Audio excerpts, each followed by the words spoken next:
Hello student, NPS वाली की online classes में आपका स्वागत है। जैसा कि आप जानते हैं कि हमने प्लस वन क्लास के लिए एक टॉपिक स्टार्ट किया हुआ है मैथ का सेट। उसी में कंटिन्यू मैं आज आपके लिए वीडियो लेके आई हूँ। आज का जो अपना टॉपिक है वो है एक्सरसाइज 1.3 का सॉल्यूशन। इसका इंट्रोडक्शन हम पहले ही पढ़ चुके हैं। अच्छे से हमने वहां पे समझा था कि सबसेट क्या होते हैं एंड किसी भी सेट के कितने सबसेट होते हैं। तो आज हमने क्वेश्चन देखने उस पे बेस, उस कॉन्सेप्ट पे बेस कुछ क्वेश्चन मैं आपके लिए लेके आई हूँ। तो उन क्वेश्चन को समझने से पहले आपने वो वीडियो देखी है तो बहुत अच्छी बात है, नहीं देखी तो पहले आप वो वीडियो देखिए एक्सरसाइज 1.3 के इंट्रोडक्शन के लिए जो मैंने आपके लिए वीडियो बनाई थी। सबसे पहले आप उस वीडियो को देखिए, वहां पे अपने बेसिक कॉन्सेप्ट को समझिए कि सब सेट क्या होते हैं, कितने होते हैं किसी भी सेट के सब सेट, तभी आप आज का टॉपिक अच्छे से समझ पाएंगे। So let me start today topic exercise 1.3 का सॉल्यूशन। इसमें एक्सरसाइज 1.3 के क्वेश्चन है आपके लिए। तो जो फर्स्ट क्वेश्चन है उसमें क्या लिखा है कि fill in blanks with symbol this and this. ये सिंबल क्या है ये लास्ट वीडियो में मैंने आपको बताया था, यहाँ भी बता देती हूँ कि ये जो सिंबल होता है ये होता है सबसेट का, एंड ये जो सिंबल होता है ये नोट सबसेट का होता है। ये सबसेट का सिंबल होता है। ये सबसेट का मीनिंग क्या होता है भी कोई भी सेट किसी सेट का एक हिस्सा बन जाए तो उस सेट को हम उसका सबसेट बोल सकते हैं, लेकिन कोई भी सेट किसी सेट का हिस्सा नहीं बन पाता तो वो उसका सबसेट भी नहीं बन पाएगा। तो इसी कॉन्सेप्ट पे बेसिस हमने यहाँ पे सिंबल पुट करने हैं। मैंने आपके लिए 2 क्वेश्चन लिखे हुए हैं, बाकी के क्वेश्चन आप इनकी हेल्प से ट्राई कर सकते हैं। तो पहला जो क्वेश्चन है उसमें सेट आपके सामने लिखा हुआ है ए बी सी, बीच में ब्लैंक छोड़ा हुआ है, एंड बी सी डी, ये दोनों सेट लिखे हुए हैं। एंड यहाँ पे सिंबल ये दिए हुए हैं आपको, इनमें से कोई एक सिंबल यहाँ पे पुट करना है। ये सबसेट का सिंबल है, ये नोट सबसेट का सिंबल है।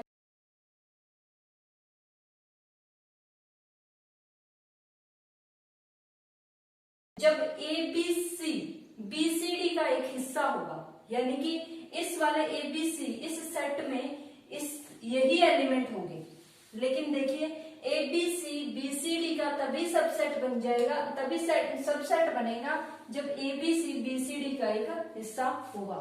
लेकिन यहाँ पे देखिए, यहाँ पे एक डी एलिमेंट है लेकिन इसमें डी एलिमेंट नहीं है।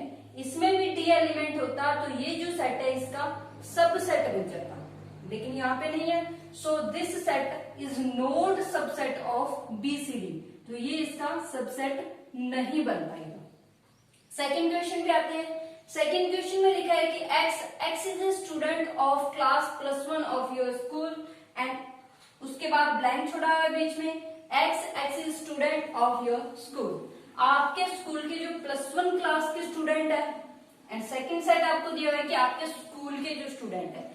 देखिए एक स्कूल में आपके ही स्कूल की बात है कि वहां पे स्टूडेंट है, चाहे वो फर्स्ट क्लास के, चाहे सेकंड क्लास के, चाहे +2 क्लास के हैं, एंड एक सेट आपको दिया हुआ है कि ओनली +1 क्लास के स्टूडेंट का।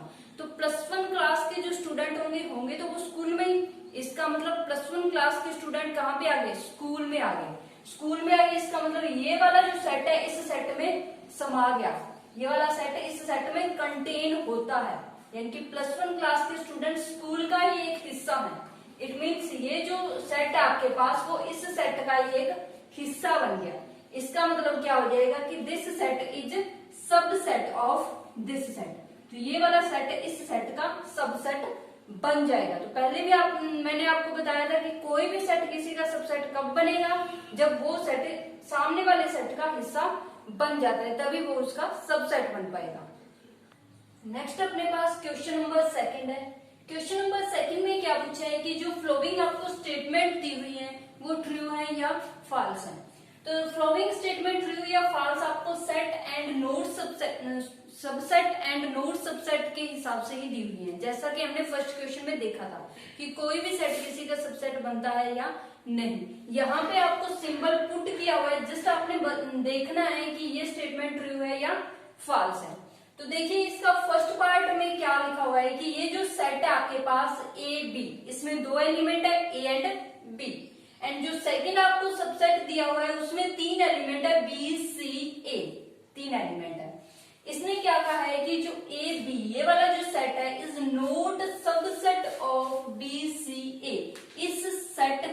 सबसेट नहीं है।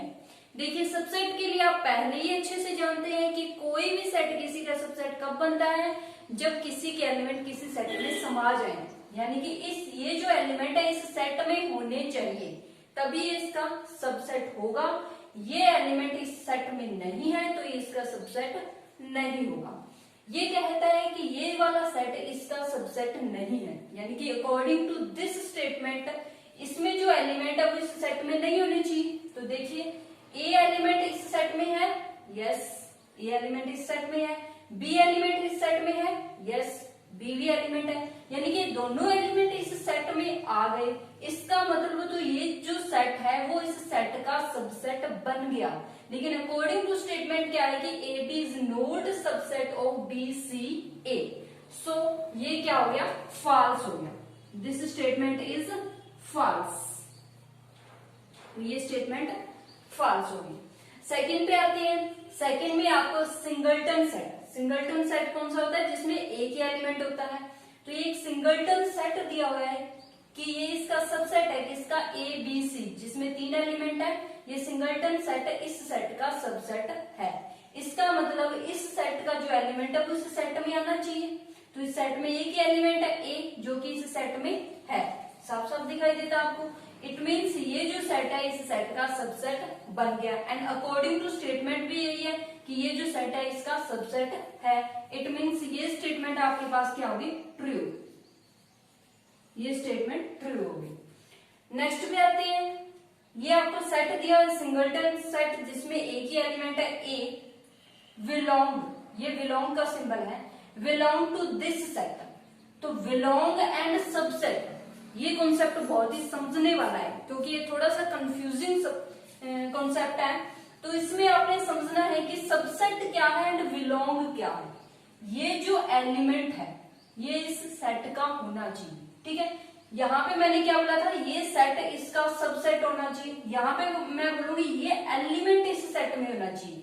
जब बिलोंग की बात आती है तब एलिमेंट की बात होती है, जब सबसेट की बात होती है तब सेट की बात होती है। यानी कि ये इस सेट में क्या होना चाहिए, इस सेट के रूप में ही होना चाहिए। यानी कि ये जो है सेट, ये इस सेट में बिलोंग कब होगा, जब ये जो आपको सेट दिया हुआ है इस साइड वाला, वो सेट इस टाइप का होगा, ए बी सी, ठीक है।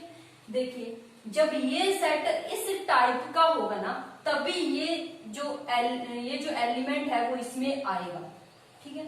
यानी कि ये इसका सबसेट तो बन जाएगा, लेकिन this element does not belongs to this, ये इस सेट में नहीं आएगा क्योंकि ए तो है इसमें, लेकिन ऐसा सेट बना के इसमें नहीं है। एलिमेंट के लिए हमें बिल्कुल सेम टू सेम यहाँ पे मिलना चाहिए, सब सेट के लिए एलिमेंट मिलना चाहिए, ठीक है। सेट के लिए आपको ये ए इसमें होना चाहिए था, लेकिन यहाँ पे बिलोंग के लिए सेम टू सेम ऐसे का बना बनाया आपको यहाँ पे मिलना चाहिए था। यानी कि इस टाइप का होना चाहिए था आपके पास सेट, लेकिन इस टाइप का नहीं है। इसका मतलब क्या हो गया, ये स्टेटमेंट क्या होगी, फॉल्स होगी, क्योंकि अकॉर्डिंग टू दिस कंडीशन क्या है कि this element belongs to this set but this element does not belong to this set, so this statement is also false. तो ये स्टेटमेंट भी आपके पास फॉल्स हो जाती है। तो इसी टाइप के आगे भी इसके पार्ट्स हैं। आई होप आपने इन तीनों पार्ट्स को बहुत अच्छे से समझा होगा।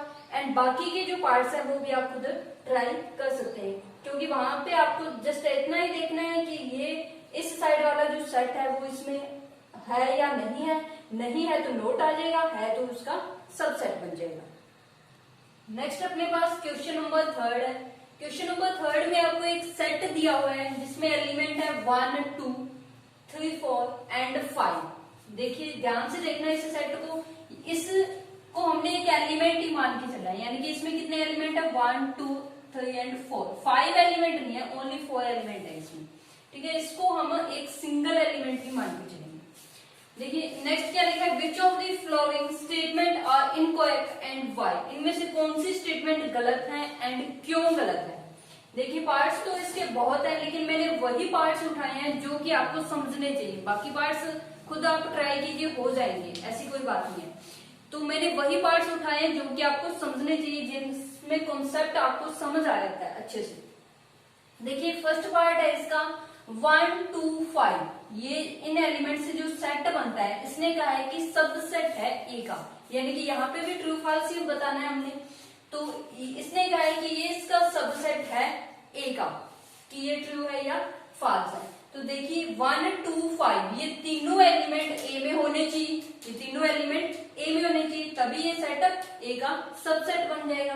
तो 1 2 5 ये तीनों एलिमेंट ए में है, इसका मतलब ये जो सेट है क्या हो गया, सबसेट बन गया ए का। इसका मतलब ये स्टेटमेंट क्या होगी, ट्रू स्टेटमेंट होगी। ठीक है, क्योंकि इनकरेक्ट स्टेटमेंट आपने फाइंड आउट करनी है, इनकी जो फॉल्स स्टेटमेंट होगी वो इनकरेक्ट हो जाएगी। तो ये स्टेटमेंट तो ट्रू होगी। सेकंड पे आते हैं, सेकंड में क्या कहना है कि 1 2 5 इन एलिमेंट से जो सेट बनता है बिलोंग्स ए। अभी लास्ट क्वेश्चन में मैंने आपको बताया था कि बिलोंग्स एंड सबसेट ये थोड़ा सा कंफ्यूजिंग कॉन्सेप्ट है, इसको बड़े ध्यान से आपने समझना है। तो ये जो सेट बना हुआ है 1 2 एंड 5 तीन एलिमेंट से, इसने कहा है कि बिलोंग्स टू ए। ये ए में कब बिलोंग होगा, जब सेम टू सेम ऐसे का बना बनाया सेट आपको ए में आना चाहिए।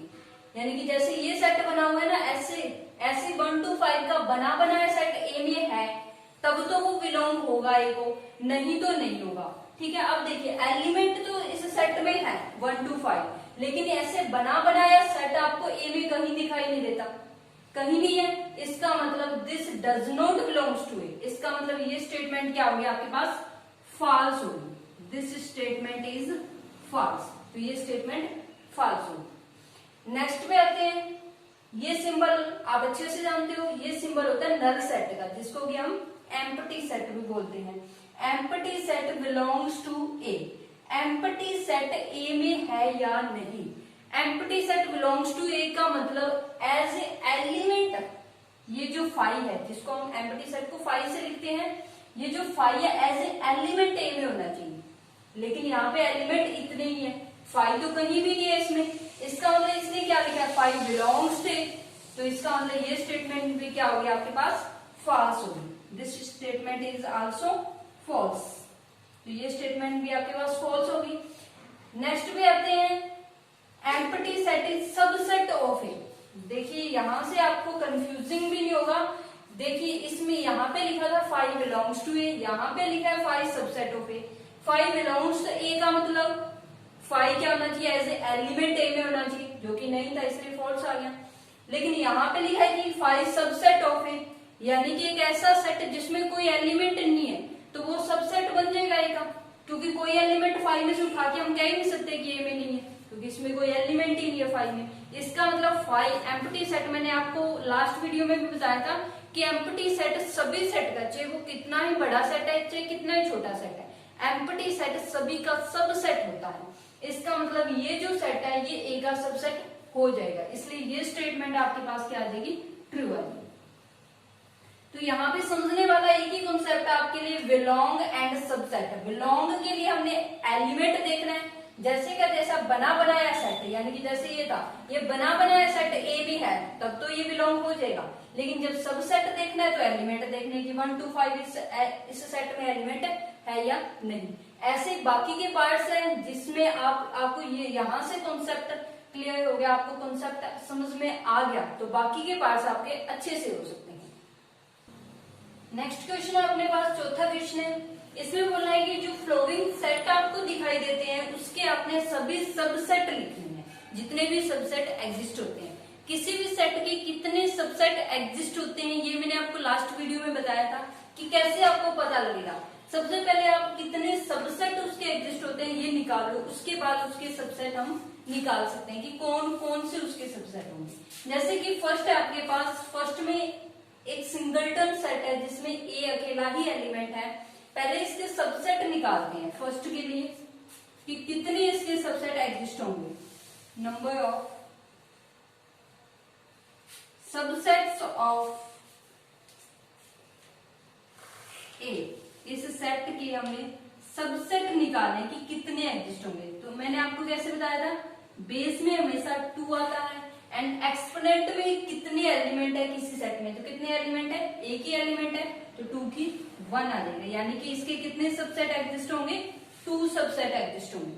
ओके, ये तो आपको पता लग गया कि कितने सबसेट एग्जिस्ट होंगे, 2 होंगे। एंड कौन कौन से होंगे वो निकालते हैं हम, यानी कि subset of A, subsets of this set, इस सेट के हमने सबसेट्स बताने कि कौन कौन से होंगे। तो सबसे पहले मैंने आपको बताया था कि जो एम्प्टी सेट होता है वो सभी सेट का सबसेट होता है। एम्प्टी सेट तो आपने लिखना ही लिखना है, एम्प्टी सेट इसका सबसेट हो जाएगा। एंड सेकंड क्या होता है, एक खुद जो सेट होता है वो अपने आप का सबसेट होता है, यानी कि खुद सेट भी क्या हो गया, अपने आप का सबसेट हो गया। तो बस 2 ही इसके सबसेट थे, दोनों हमने लिख दिए। तो पहले आपने क्या निकालना है कि कितने सबसेट होंगे वो निकालिए, उसके बाद सबसेट कौन कौन से होंगे वो हमने निकाल लिए। नेक्स्ट पे आते हैं सेकंड आपके पास। सेकंड में सबसे पहले आप सबसेट निकालिए कि कितने होंगे। यहाँ पे सबसेट्स हमने निकाले हैं कि कितने सबसेट एग्जिस्ट होंगे इसके, नंबर ऑफ सबसेट्स ऑफ 1 2। तो बेस में हमेशा कितना आता है, 2 आता है।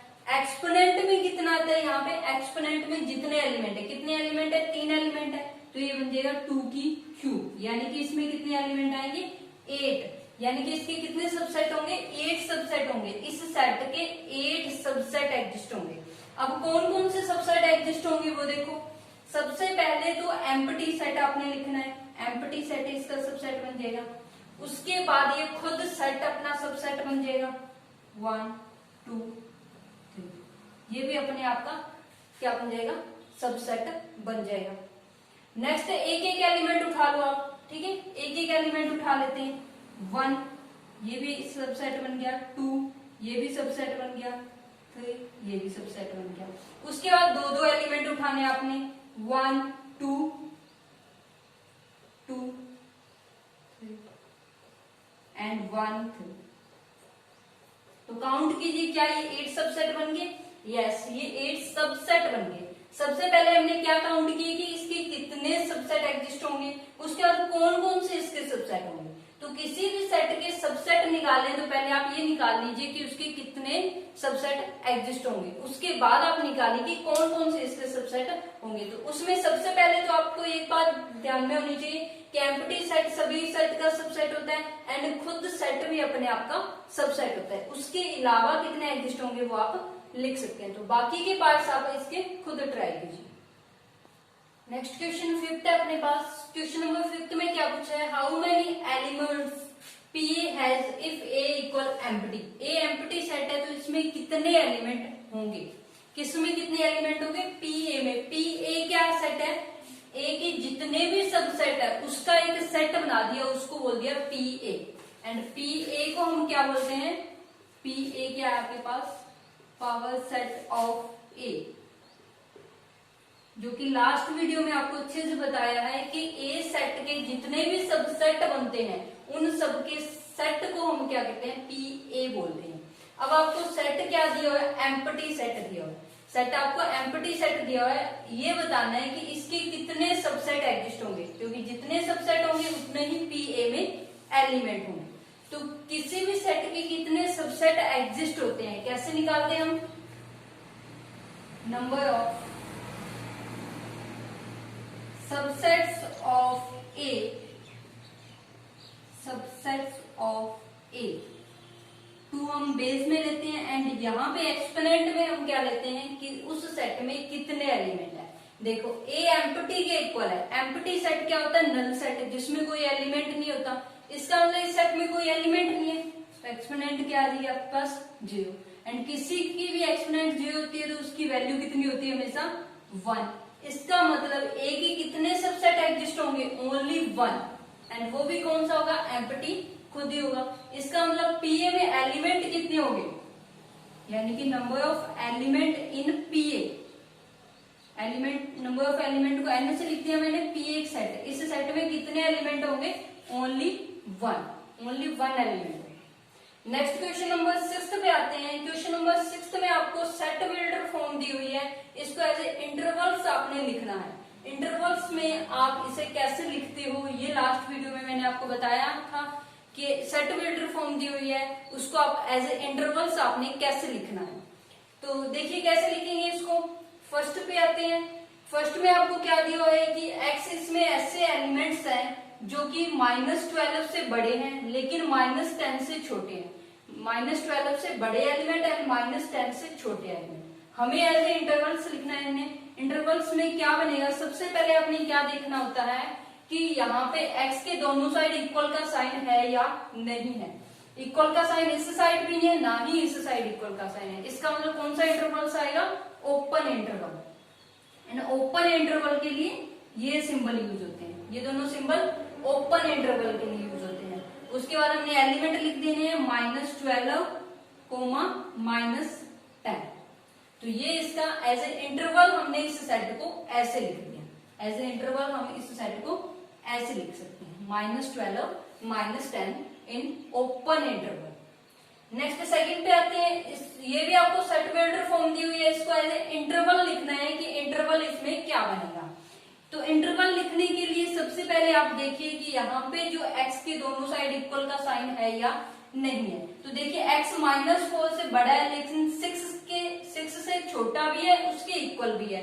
इसका मतलब जब हम -4 एंड 6 इसको एज ए इंटरवल जब हम लिखेंगे तो -4 की साइड ओपन इंटरवल आएगा क्योंकि यहाँ पे इक्वल का साइन नहीं है, तो यहाँ पे ओपन वाला साइन आ जाएगा। एंड 6 की साइड क्लोज वाला साइन आ जाएगा, तो ये बन जाएगा ओपन क्लोज इंटरवल। तो किसी भी सेट को आपने एज ए इंटरवल कैसे लिखना है, क्या चेक होगा सबसे पहले, यहाँ पे इक्वल के साइन है या नहीं है। इक्वल के साइन दोनों ही साइड नहीं है तो ओपन आ जाएगा, एक साइड है तो सेमी क्लोज सेमी ओपन आ जाएगा, एंड दोनों साइड है तो आपके पास क्या बन जाएगा, क्लोज इंटरवल बन जाएगा। नेक्स्ट क्वेश्चन नंबर 7 आपके पास। क्वेश्चन 7 में क्या पूछा है कि आपको इंटरवल्स में आपको दिया हुआ है, इसको आपने सेट बिल्डर फॉर्म में लिखना है। सेट बिल्डर फॉर्म में आपने कैसे लिखना है, लास्ट क्वेश्चन जो हमने किया है उसमें क्या था कि सेट बिल्डर फॉर्म आपको दी हुई थी, उसको इंटरवल्स में आपने लिखना था। अब आपको इंटरवल दिए हुए हैं, उनको सेट बिल्डर फॉर्म में लिखना है। तो सेट बिल्डर फॉर्म में लिखने के लिए एक चीज कॉमन होती है। सबसे पहले तो आप सेट का सिंबल बनाओगे, उसके बाद आपने एक्स लिखना है सच दैट, ये सिंबल सच दैट का होता है, and x belongs to R. यहां तक सभी सेट में, सभी सेट बिल्डर फॉर्म में जब भी आपने इंटरवल की एक सेट बिल्डर फॉर्म लिखनी है, ये सब के लिए कॉमन है। उसके बाद क्या हुआ वो देखो आप। नेक्स्ट आपने कॉमन लगा दिया।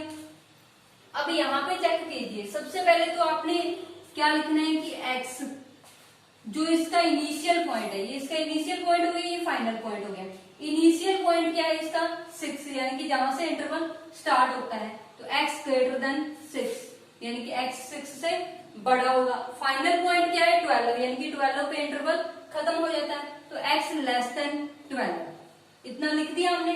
अब हमें पता है कि ये क्या है, क्लोज इंटरवल, क्योंकि इसके सिंबल से हमें पता लगता है कि ये एक क्लोज इंटरवल है। एंड क्लोज इंटरवल के लिए क्या होता है, x दोनों वैल्यूज के इक्वल होता है। दोनों साइड से क्लोज है तो दोनों वैल्यूज के इक्वल होगा, यानी कि x greater than equal 6 and x less than equal 12। तो ये बन गई इसकी set builder form. Next second के लिए देखते हैं। सेकंड में आपको क्या दिया है, सबसे पहले मैंने आपको बताया है कि ये स्टेप तो सबके लिए कॉमन है, ये तो सभी सेट बिल्डर फॉर्म में आएगा ही आएगा। जब भी आपने इंटरवल के लिए सेट बिल्डर फॉर्म लिखनी है, ये तो आएगा ही आएगा। अब देखिए नेक्स्ट, एक्स की यहाँ पे इस इंटरवल की इनिशियल वैल्यू क्या है -23 एंड फाइनल वैल्यू क्या है 5, तो उसके लिए ये आएगा कि x ग्रेटर देन है -23 एंड लेस देन 5 से छोटा है। अब देखिए कौन सी साइड इसका क्लोज है, कौन सी साइड ओपन है, तो -23 की साइड कौन सा सिंबल यूज किया, क्लोज का। इसका मतलब यहाँ पे इक्वल का साइन आएगा -23 की साइड, एंड 5 की साइड ओपन है तो 5 की साइड इक्वल का साइन नहीं आएगा। तो ये इस इंटरवल के लिए सेट बिल्डर फॉर्म होगी। तो इस क्वेश्चन में मैंने आपके लिए वही पार्ट्स आपको समझाए हैं जो आपके लिए थोड़े से टफ हो सकते हैं, जहां से आपको कॉन्सेप्ट को समझना है। बाकी के पार्ट्स आप इनकी हेल्प से खुद ट्राई कर सकते हैं। नेक्स्ट क्वेश्चन पे आते हैं। नेक्स्ट क्वेश्चन नंबर 9 है, क्योंकि लास्ट हमने जो क्वेश्चन किया वो 7 था। 8th क्वेश्चन 9th क्वेश्चन पे बेस है, तो 9th क्वेश्चन आपके समझ में आ गया तो 8th क्वेश्चन आप खुद ट्राई कर सकते हैं, उसको खुद ट्राई कीजिएगा आप। 9 क्वेश्चन को हमने समझना है, इसमें एक नया कॉन्सेप्ट है, जो लास्ट क्वेश्चन हमने किए उससे थोड़ा सा अलग कॉन्सेप्ट है इसमें, तो ध्यान से समझना है इस क्वेश्चन को। स्टेटमेंट क्या कहती है इस क्वेश्चन की, given the sets A set दिया हुआ है, बी सेट दिया हुआ है एंड सी, एंड ये आपको सी सेट दिया हुआ है। विच ऑफ द फ्लोइंग, ये जो फ्लोइंग आपको सेट दिए हुए हैं, नीचे जो आपको सेट दिए हुए हैं, may be considered as universal set for all sets A, B, C। तीनों सेट के लिए कौन सा सेट आपके लिए यूनिवर्सल सेट होगा? इस सेट का क्या मीनिंग है, ये सेट मैंने आपको पहले नहीं बताया। इस क्यों नहीं बताया, क्योंकि इस क्वेश्चन की हेल्प से ही मैं आपको बता सकती हूँ। इस सेट का क्या मीनिंग है, इस वर्ड का क्या मीनिंग होता है कि ऐसा सेट जो सभी जगह बहुत बड़ा सेट हो, जिसमें सभी सेट समाये हुए हो, यानी कि ऐसा सेट जिसके सभी सब सेट हो, जितने भी सेट हैं सबके सब उसके सब सेट हो, उसको हम बोलते हैं यूनिवर्सल सेट। लेकिन इसकी डेफिनेशन सभी क्वेश्चन में अलग हो जाती है। ये नहीं कि एक सेट हमने डिफाइन कर दिया उसी को बोल दें कि ये सभी सेट के लिए यूनिवर्सल सेट है, नहीं। क्वेश्चन में जो सेट आपको डिफाइन किए हुए हैं उसके हिसाब से ही यूनिवर्सल सेट आपके लिए बनता है। तो यहाँ पे ए बी सी 3 सेट आपको दिए हुए हैं। अब जो नीचे आपको सेट दिए हुए हैं उनमें से वो सेट आपने सिलेक्ट करना है जिसमें ए सेट भी होना चाहिए, यानी कि ए के सभी एलिमेंट होने चाहिए, बी सेट भी होना चाहिए, बी के भी सभी एलिमेंट होने चाहिए, सी सेट भी उसमें होना चाहिए, सी के भी सभी एलिमेंट होने चाहिए। ए बी सी तीनों के एलिमेंट उस सेट में होने चाहिए, तभी वो ए बी सी के लिए क्या बनेगा, यूनिवर्सल सेट बनेगा।